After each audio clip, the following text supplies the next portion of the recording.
ويسر لي أمري واحلل عقدة من لساني يفقه قولي ربي يسر ولا تعسر ربي تمم بخير.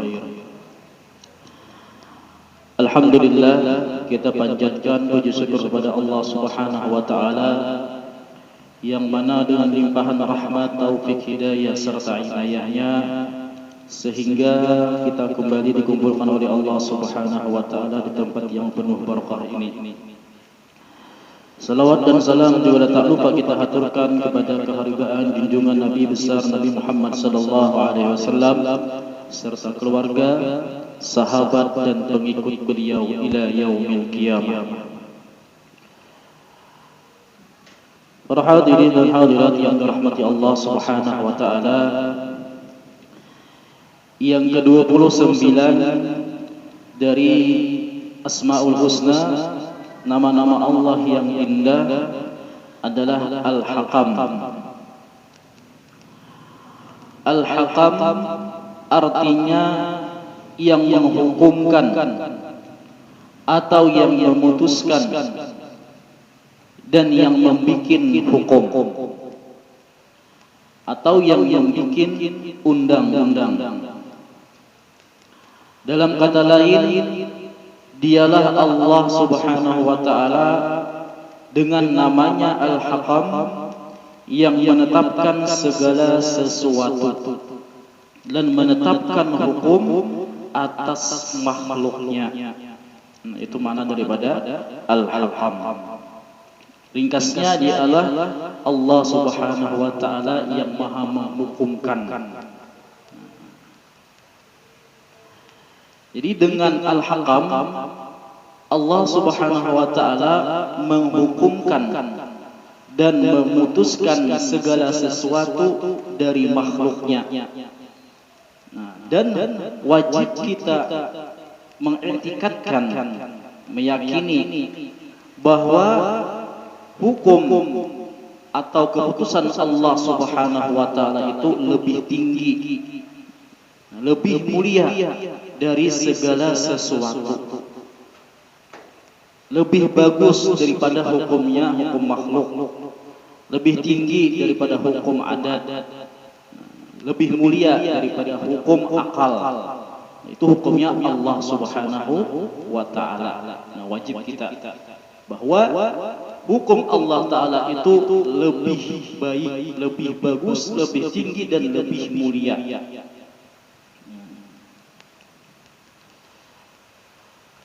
Apabila Allah Subhanahu wa taala sudah membuat satu hukum, maka tidak ada yang bisa membatalkan hukum Allah. Tidak ada seorang pun yang bisa menghapus hukum Allah. Kalau manusia membuat hukum camat misalnya, nah, itu bisa dibatalkan, bisa dihapus oleh bupati, ya kan? Nah, bupati mengulah hukum, mengulah undang-undang, itu bisa dihapus, diganti oleh gubernur. Seterusnya itu pulang, gubernur bisa digantikan hukumnya oleh presiden. Presiden pun kayak itu juga. Siapa yang bisa mengganti hukum yang diulah presiden? Anggota DPR misalnya, mahkamah. Nah, itu hukumnya makhluk. Awal dihapus, awal diganti.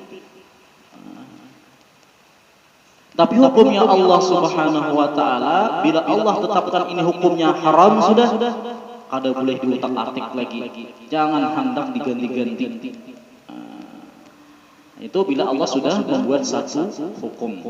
Kenapa tadi? Hukum Allah lah yang paling baik sudah. Allah Subhanahu wa taala berfirman, "Wa man ahsanu minallahi hukman liqaumin yuqinun." Al-Maidah ayat 50. Tidak ada hukum yang lebih baik dari hukum-hukum Allah bagi orang yang meyakini kepada Allah. Tidak ada yang lebih baik lagi selain hukumnya Allah.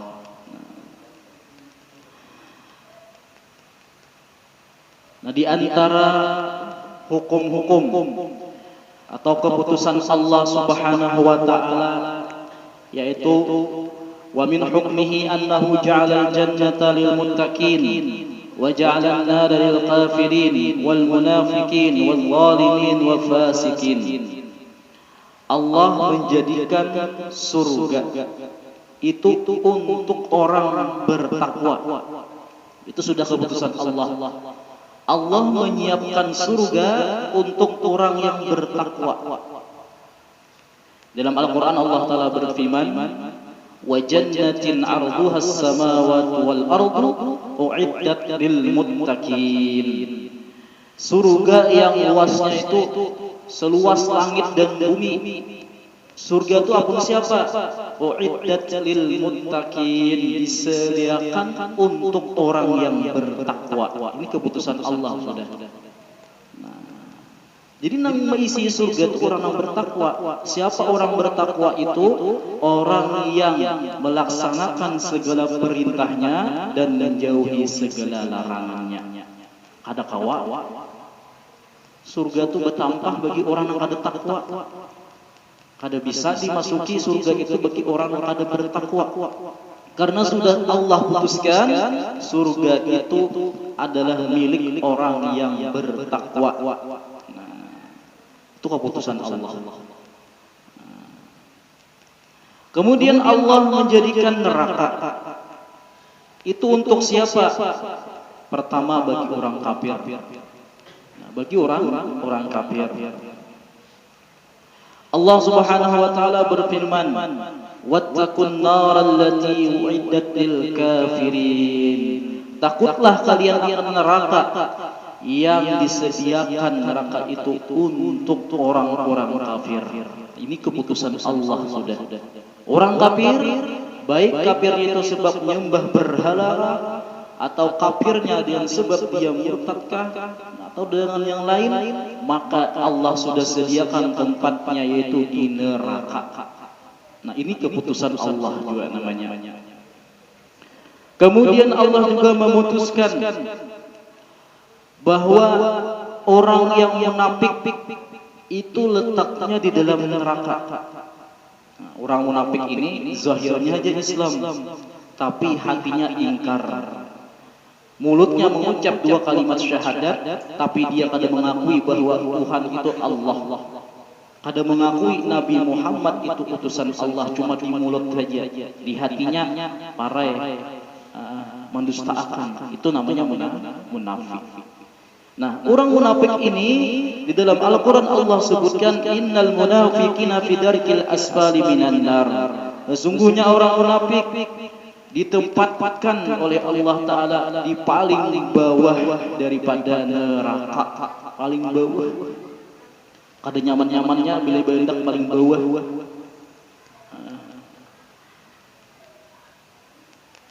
Napanya aja kah kita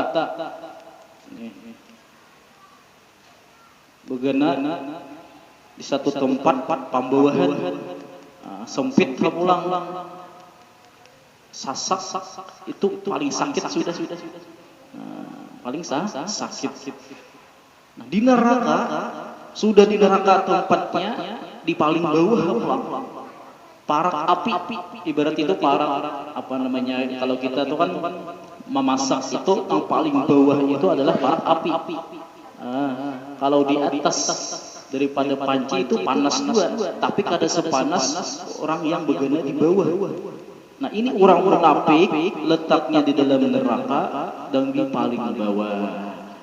Nah, itu sudah keputusan Allah. Kemudian lagi Allah memutuskan orang zalim itu di dalam neraka juga. Inna a'tadna lidh-dhalimina nara.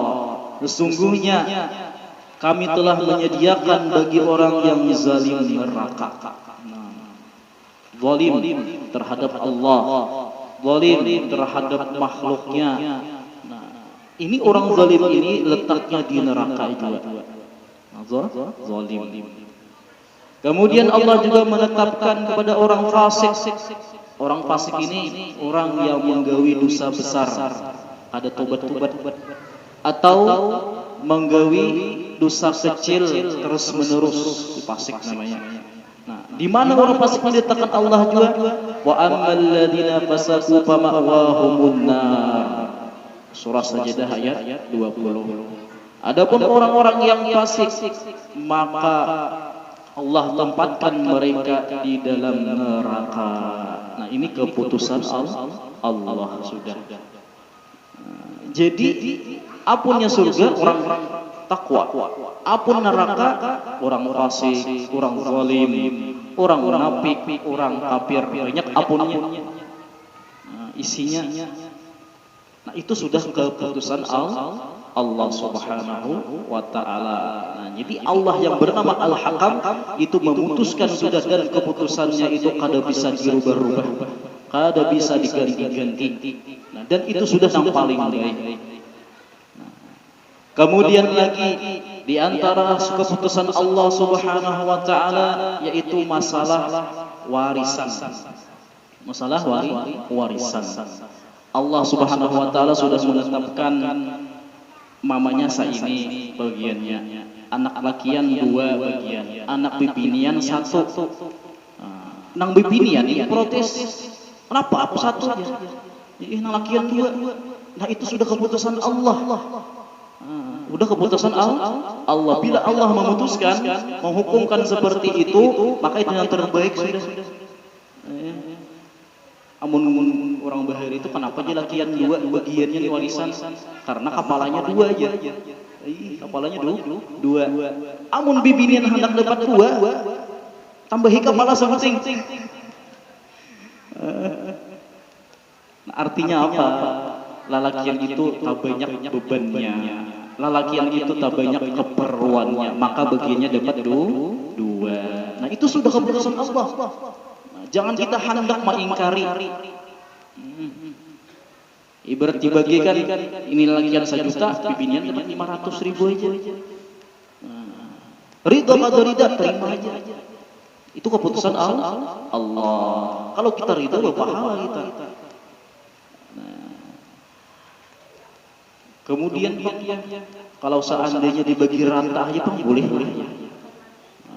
Lakian ada, bibinian ada, abah ada. Nah, bagi rata, misalnya 1 juta seorang, boleh dengan 2 syarat. Nah, boleh bagi rata dengan 2 syarat. Bila ada masuk 2 syarat ini, maka tamakan duit haram.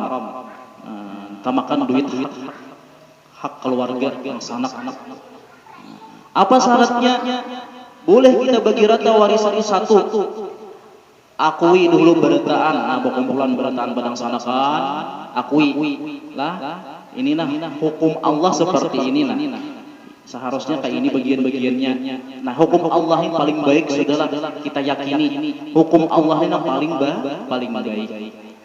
Nah, pertama kayak itu dulu harus dipadahkan hukum Allah itu paling baik. Bila berita, oke, manuakan sudah, menggutakan atau mengihakan, hukum Allah paling baik sudah. Nah, yang kedua, dipadahkan. Harus dipadahkan, dijelaskan bagian masing-masing. Ikam dapat 1/2, ini 1/4, ini 1/5. Nah, duitnya berapa misalnya? Ikam misalnya dapat 1 juta aja, ikam dapat 2 juta. Dijelaskan beritaan bagian masing-masing. Nah, kina-kina sudah dipadahkan bagian masing-masing ini, hanya kita bagi rata aja. Kayak apa? Ridha berataan, boleh bagi. Nah, bilanya kadar awal hendak, karena aku banyak bagiannya dapat. Kalau menyesuaikan hukum paraid, tak banyak bagiannya aku ada hendak bagi-bagi. Nah, kada boleh. Bila kada berataan sudah mengakuri bagi rata, kada boleh dibagi rata. Nah, itu hukum Allah sudah. Jangan hendak kita otak-atik. Jangan hendak kita maulah seorang.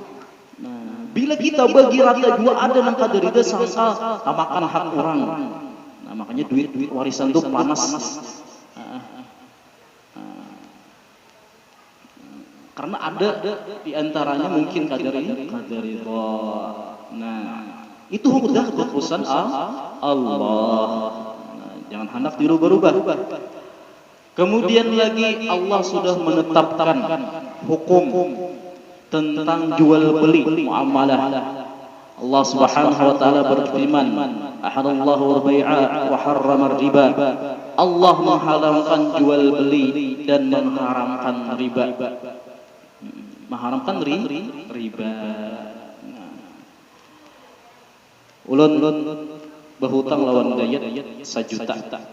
Nah, 1 juta. Jar dayat kena pian bayar 1.100.000. 1.100.000. Tinggi, ulun senang aja juga. Akur aja. Karena dayat sudah menghutangi, ya dayat 1.100.000 lah. Tinggi, ya 1.100.000 sudah bayar. Sekalipun sanang ulun nih, bayar 1.100.000, tetap hukumnya haram. Tetap kemakan duit riba. Sanang sama sanang, apalagi ada sanang. Butang ada orang, ikam butang 1 juta dia kena wajib bayar 1.100.000. 100. Ini dalam arti ada sanang lalu, berlebih. Apalagi itu, sanang aja sudah tetap riba. Nah, bila berhutang 1 juta, bolehkan 1 juta juga. Jangan lebih. Nah, itu udah keputusan Allah. Nah, ada aja guru sebagian upah apa itu Allah udah memutuskan. Nah, kecuali kita kada ada perjanjian berdahulu. Nah, ujar dayat, ulun pian hutangi 1 juta. Nah, pian bayar 1 juta. Pas ulun hendak bayar hutang, ada dayat. Nah, dayat 1 juta. Nah, ini 500 sekian pian. Nah, berlebih 500 sekian pian itu adalah tanda terima kasih, tapi kada ada dari awal pembicaraan. Itu boleh, kada jadi masalah. Kalau sudah ada dari awal pembicaraan harus bayar 1.100.000, 1 juta berapa? Itu namanya riba. Nah, jangan hendak kita menyalahi daripada hukum Allah. Nah, ahallallahu al-bai'a wa harrama riba. Nah, itu sudah keputusan Allah.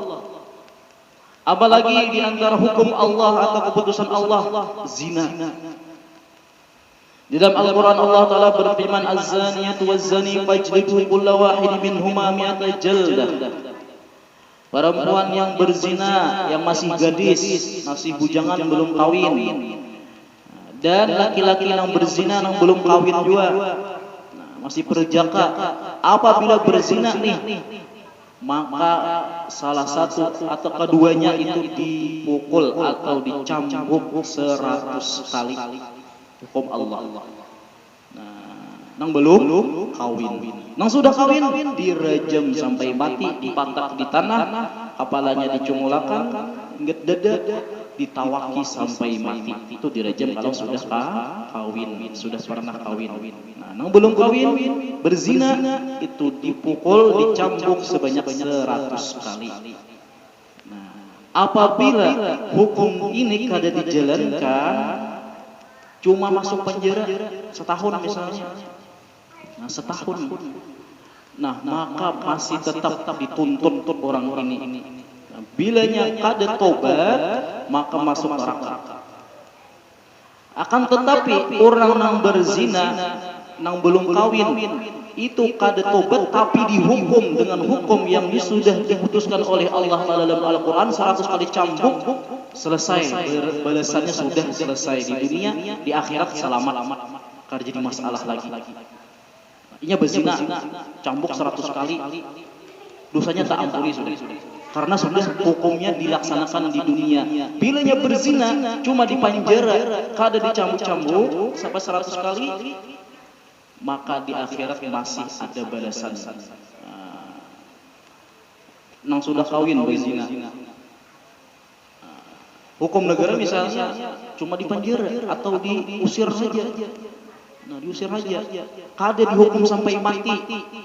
Nah, maka ini berpotensi orang ini di dalam neraka andaknya. Nah, tapi kalau inya menggawi zina kemudian dihukumkan dengan hukum agama, Allah Ta'ala sudah memutuskan dirajam sampai mati, dia bersih dosanya dan masuk ke dalam surga.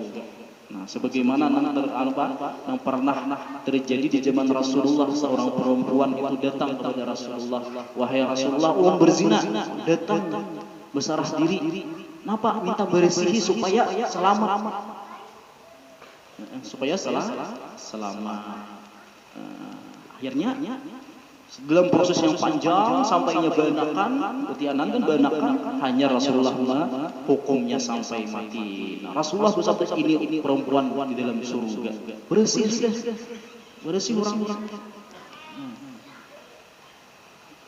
Among tobat orang ini berzina, tapi kada dihukum dengan hukum Allah, kada dicambuk atau kada dirajam, tobatnya, yakinlah tobatnya diterima, itu pak masalahnya.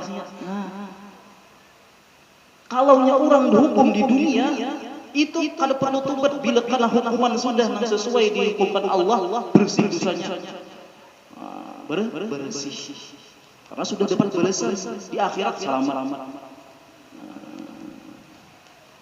Tobat itu berhenti syaratnya. Stop daripada gawian itu, termasuk senang penyebabnya. Apa kan?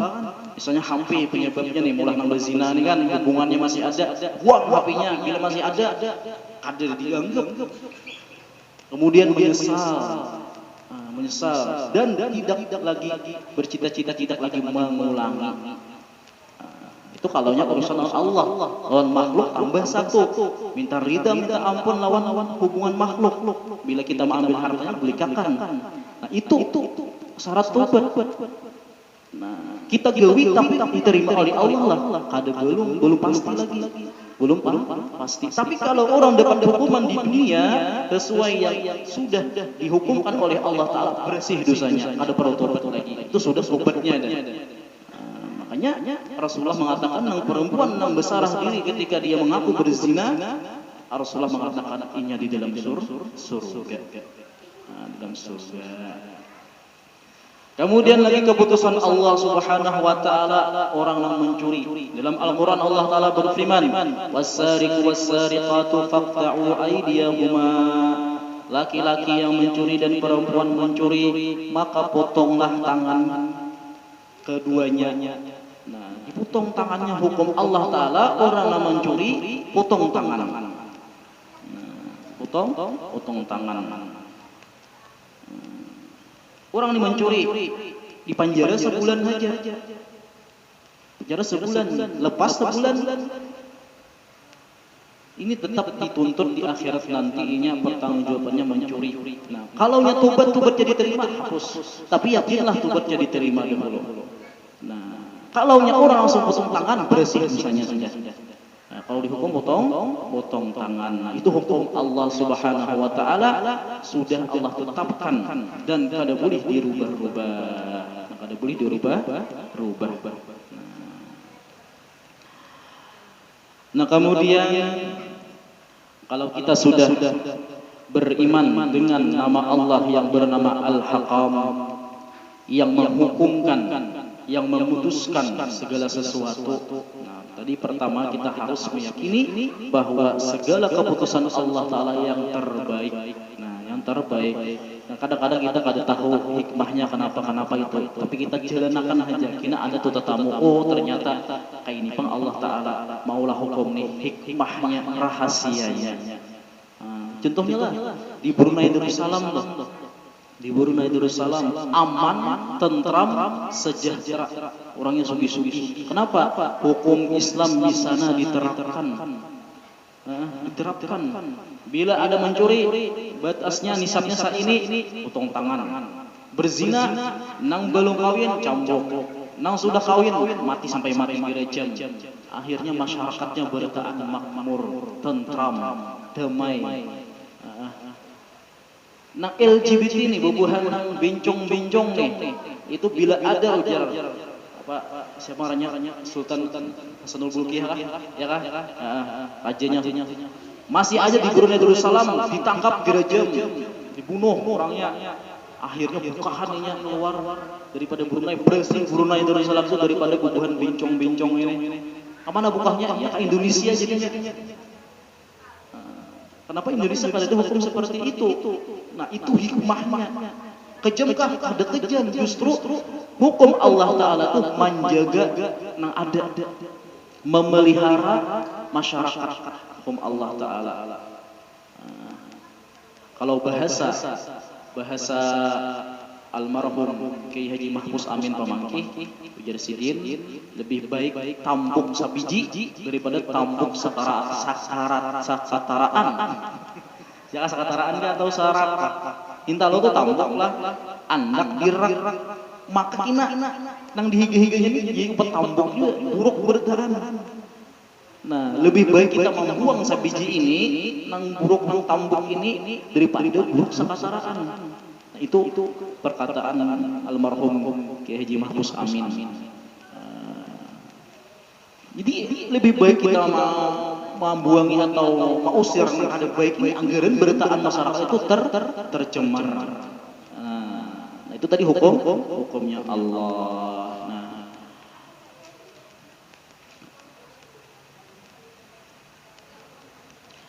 Nah, kemudian lagi kalau seseorang yang sudah menandai nama Allah Al-Hakam, maka tidak boleh dirinya harus memiliki 9 macam sifat. Bila hendak meneladani Al-Hakam, jadinya jadi hakim orangnya. Hakim ini orang yang memutuskan perkara, paling ada 9 sifat ini. Bila hendak memutuskan perkara jadi hakim. Sebagaimana diisyaratkan dalam urutan nama-nama Allah dari Al-Hakam. Nah, kita tarik kepada 9 nama sebelumnya apa? Al-Alim kan? Kemudian Al-Qabid, Al-Basit, Al-Khafid, Al-Rafi, Al-Mu'izz, Al-Mudhil, As-Sami, Al-Basir, kemudian Al-Hakam. Nah, itu hikmahnya kenapa mati urutannya mulai Al-Alim, Al-Qabid, Al-Basir seterusnya sampai Al-Hakam. Hikmahnya adalah orang yang hendak menjadi hakim, yang hendak meneladani sifat Allah Ta'ala Al-Hakam, memutuskan satu perkara itu harus memiliki sifat yang 9 tadi. Yang pertama apa sifatnya? Alim orangnya. Bila hendak jadi hakim itu alim, harus tahu, harus mengetahui kayak apa cara orang menghukumakan. Nah, harus alim. Kemudian yang kedua dan yang ketiga, orang yang menjadi hakim itu harus mempunyai sifat Al-Qabid dan Al-Basit. Apa itu artinya semalam? Yaitu mampu mengejutkan atau mampu maulah hati orang jahat ini takutan. Kalau hakim ini kada berpengaruh, orang jahat dihukumakan kada takutan ia. Nah, jadi ada pengaruhnya atau kata-katanya yang harus timbul membuat orang salah ini takutan. Dan juga ini ada di sifat seperti Al-Basit yang mampu menyenangkan hati orang yang benar. Nah, keputusan hakim ini itu kena menyenangkan orang yang benar dan menakutkan orang yang salah. Itu harus dikaji bagi orang jadi hakim. Kemudian lagi yang keempat, yang kelima, orang yang harus menjadi hakim itu memiliki sifat Al-Khafid dan Ar-Rafi. Apa itu? Yaitu mampu merendahkan orang yang salah dan meninggikan orang yang benar. Putusannya, maka keputusannya ini itu merendahkan yang salah, menghinakan yang salah, dan meninggikan, memuliakan orang yang benar. Itu menjadi hakim. Nah, sifatnya seperti itu keputusannya. Kemudian sifat yang ketujuh dan yang ketujuh, keenam dan yang ketujuh, enam yang ketujuh, yaitu harus mempunyai Al-Mu'izz dan Al-Mudhil. Apa itu? Yaitu dia punya kemampuan memuliakan yang benar dan menghinakan yang salah. Nah, dalam keputusannya ini maka yang benar itu jadi mulia dan yang salah jadi hina. Itu hakim. Harus mempunyai sifat seperti itu.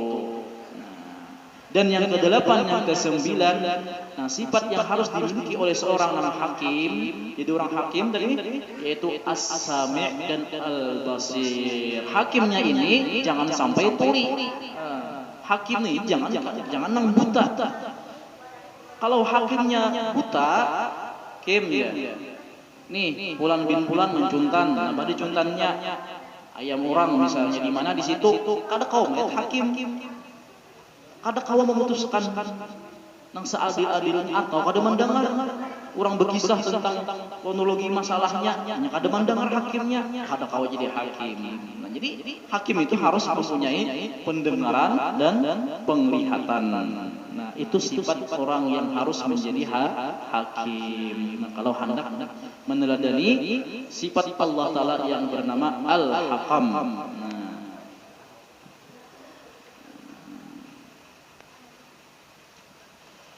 Nah, demikian juga hukum-hukum yang lainnya. Nah, seperti hukum adat, hukum apalagi akal, itu jangan sampai lebih tinggi daripada hukumnya Allah. Nah, jangan sampai lebih tinggi hukum Allah atau menyalahi. Nah, boleh aja kita memakai hukum adat, boleh kita memakai hukum akal. Jadi jangan sampai menyalahi hukumnya Allah. Kita kematian ada arwah ya kan? 3 hari menuju hari adat kita di sini. Apakah itu bertentangan lawan hukum Allah? Kada bertentangan, kada jadi masalah kita memakai hukum seperti itu. Mulasim atau biisian kartu vaksin lah. Ya pemerintah vaksin. Nah, apakah bertentangan dengan hukum? Bila kada bertentangan, boleh kita jauhi. Boleh. Bila bertentangan lawan hukum, ada boleh. Nah, jadi polisi kemana aja harus ada surat izin mengemudi A atau B atau C. Nah, boleh kita pakai SIM. Artinya kan ada jadi masalah. Nah, gawi aja. Nah, karena kada ada bertentangan lawan hukum Allah. Nah, malah kita jadi ribet kalau pada SIM. Bilanya kita tulak pelanggaran mobil kada pakai SIM, pas orang razia didenda. Nah, polisi mendenda itu kan sudah diberitahukan bahwa bila kada pakai SIM didenda. Nah, jangan sampai kita ini ada sesuai dengan hukum Allah. Itu hukum seperti itu asal jangan bertentangan lawan hukum Allah Subhanahu wa taala boleh saja. Kada jadi masalah. Nah, itulah nama Allah Ta'ala yang bernama Al-Hakam, yang maha memutuskan. Nah, keputusan Allah lah yang paling tinggi, yang paling mulia. Jangan sampai kita meninggikan hukum yang lain daripada hukum Allah Subhanahu wa Ta'ala. Mudah-mudahan seperti ini kita diampuni oleh Allah Subhanahu wa taala dosa-dosa kita dan hajat-hajat kita diampuni oleh Allah Subhanahu wa taala. Kita bertahlil untuk almarhumah Masniwati binti Mursyidi Asri. Bismillahirrahmanirrahim. الله الصمد لم يلد ولم يولد ولم يكن له كفوا أحد بسم الله الرحمن الرحيم قل هو الله أحد الله الصمد لم يلد ولم يولد ولم يكن له كفوا أحد بسم الله الرحمن الرحيم قل هو الله أحد الله الصمد لم يلد ولم يولد ولم يكن له كفوا أحد لا إله إلا الله والله أكبر بسم الله الرحمن الرحيم قل أعوذ برب الفلق من شر ما خلق ومن شر غاسق إذا وقب ومن شر النفاثات في العقد ومن شر حاسد إذا حسد لا إله إلا الله والله أكبر بسم الله الرحمن الرحيم قل أعوذ برب الناس ملك الناس إله الناس من شر الوسواس الخناس الذي يوسوس في صدور الناس من الجنة والناس لا إله إلا الله والله أكبر ولله الحمد بسم الله الرحمن الرحيم الحمد لله رب العالمين الرحمن الرحيم مالك يوم الدين إياك نعبد وإياك نستعين اهدنا الصراط المستقيم صراط الذين أنعمت عليهم غير المغضوب عليهم ولا الضالين آمين أفضل ذكر فاعلم أنه لا إله إلا الله لا إله إلا الله إله إلا الله لا إله إلا الله لا إله إلا الله لا إله إلا الله لا إله إلا الله لا إله إلا الله لا إله إلا الله إله إلا الله لا إله إلا الله لا إله إلا الله لا إله إلا الله لا إله إلا الله لا إله إلا الله لا إله إلا الله لا إله إلا الله لا إله إلا الله سيدنا محمد رسول الله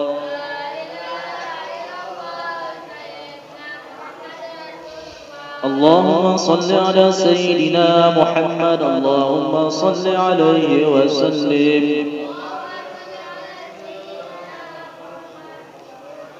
اللهم صل على سيدنا محمد يا ربي صل عليه وسلم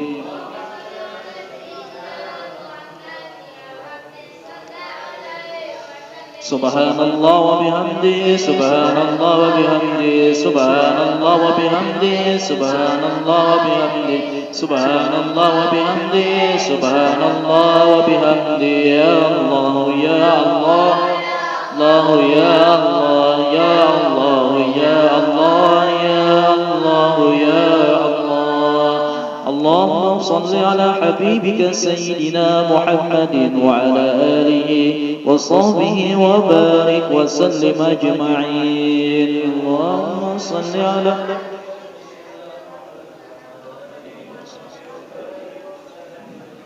أمين بسم الله الرحمن الرحيم الحمد لله رب العالمين اللهم صل على سيدنا مولانا محمد وعلى آله وصحبه أجمعين اللهم اجعلنا يا مولانا لآلائك الذاكرين وعلى نعمائك الشاكرين وعلى قضائك وبلك وقدرك ومن السابرين من الحلال مرزوقنا الحرام معصومين بالجنان ونعيمين بالنيران بعيد ولا وجهك وجد فيك سيدنا مولانا محمد صلى الله عليه وسلم يا رب النادر المتمتعين رد اللهم إليك روضا جميلا ولا تد اللهم للشيطان علينا في سائر الحالات ولا عند الممات ولا قبر ولا بعد خيرا ولا سبيلا واثبتنا اللهم قال كراتنا هذه وغير صواب جزيلا وأجرا منك عظيما وتقبل منا بفضلك وكرمك قولا حسنا جميلا جليلا اجد اللهم يا مولانا ثم قرأنا وغفرنا وهدلناه زيادة في الشرف بالأكرام صلى الله عليه وسلم ثم إلى أرواح آبائه وإخوانه من الأنبياء والمرسلين صلوات الله وسلامه عليه وعليهم أجمعين وعلى آل كل والصحابة والغرابة والتابعين والتابعين وتابعين بإحسان إلى يوم الدين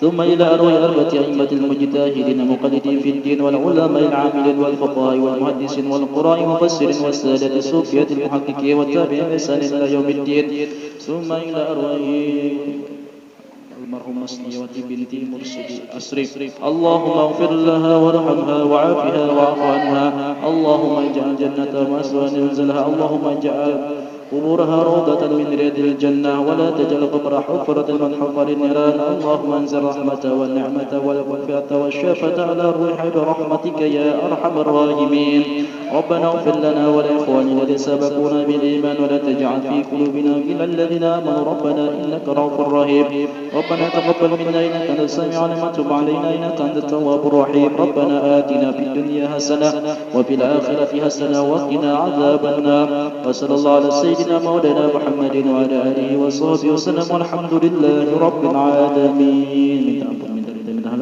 هدانا الله وإياكم السلام عليكم ورحمة الله وبركاته